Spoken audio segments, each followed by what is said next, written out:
گذران مهنتی دنیا گذران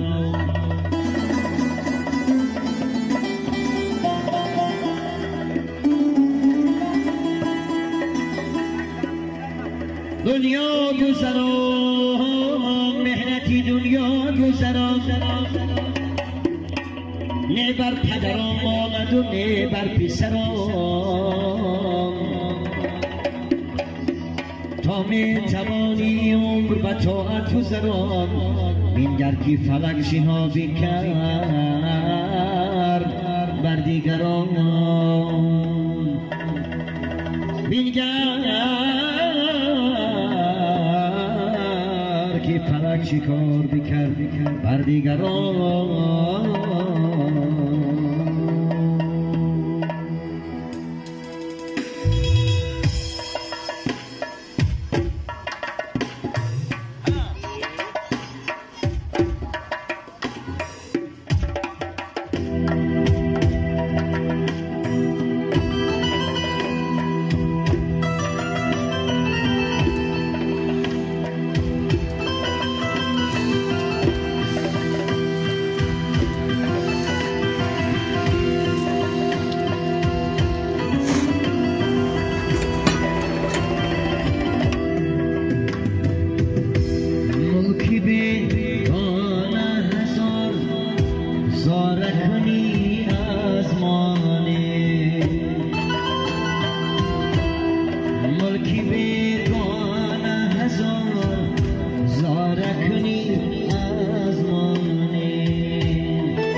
جانی بی مادر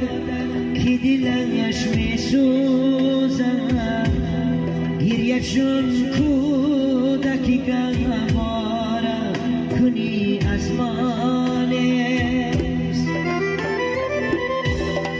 بری آبادی ملک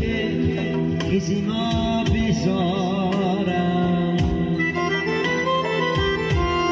تنی خود خسته و باره کنی از مانست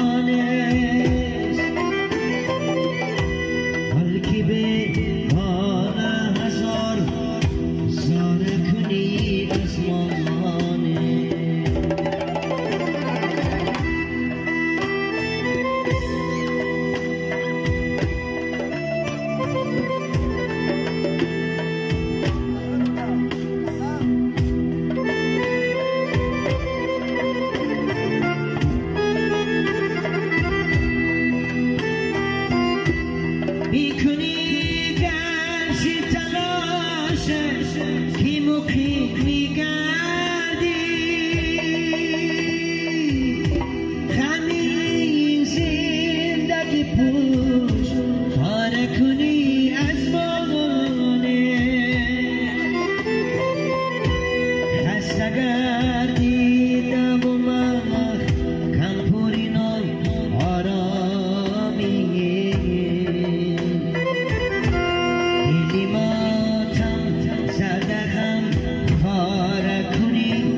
ملکی بگانه هزار زاره کنی از مانست جگرت را به خدا پاره کنی از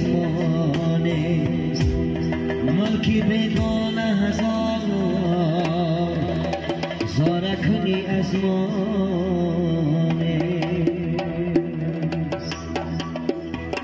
زیاد برادرانی که رهدور هستند، مهاجر هستند، خداوند متعال در پناه اسمتش نگه دارد. چنانه که شاعری بزرگ نوشته است در اینجا که ملکی بیگانه هزار زاره کنی از مانه